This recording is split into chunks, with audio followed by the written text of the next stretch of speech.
Why is Australia's relationship with India so important, and how will the Prime Minister's upcoming trip to India advance Australia's interests? Give the call. Order. Give the call to the Prime Minister. I thank the member for Parramatta for his question, for also his ongoing engagement with his diaspora community there in Parramatta, one of Australia's largest. India is indeed a key strategic partner. We have a rich friendship underpinned by shared democratic values, bonds between our people, and an affectionate but fierce sporting rivalry which will be resumed later this week.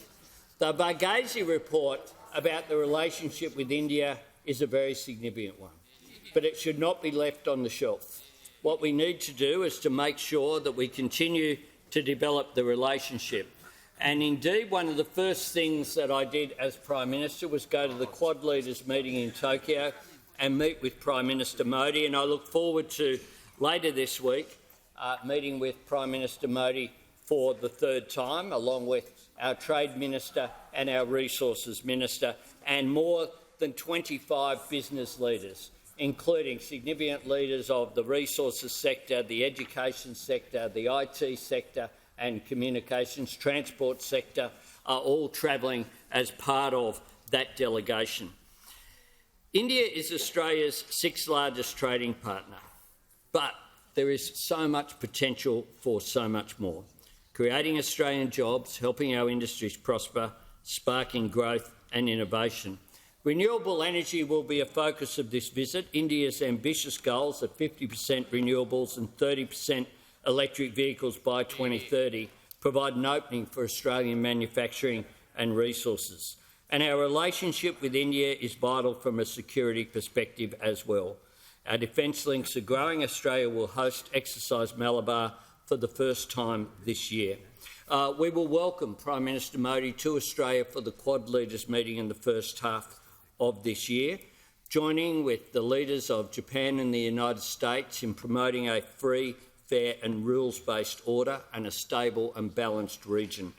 I really look forward to the visit. The first time I went there was with a backpack in 1991, catching buses, hitching rides, catching trains. It'll be a lot different this time, I suspect.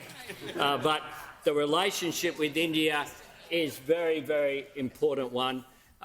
The Indian diaspora is one of Australia's largest growing. They make an enormous contribution here, and it's wonderful that Indian students are once again returning to our educational institutions, and we have some significant announcements about education and those relationships, how we can strengthen them, benefiting our economy, but also benefiting those people-to-people links.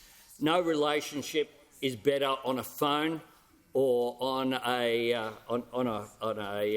Zoom call than it is in person-to-person relationships. And the visit of Prime Minister Modi will be a very welcome one later in a short period of time. And of course, India is the host of G20.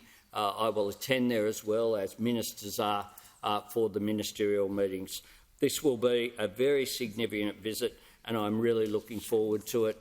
We begin later today in travelling to Perth and then travelling there early tomorrow, so that we're there. It happens to coincide as well with Holi, which is one of the great celebrations that takes place in Indian culture, and I look forward to the welcome here, there, and I look forward to welcoming, I'm sure, with every member of this parliament, welcoming Prime Minister Modi here in a short period of time.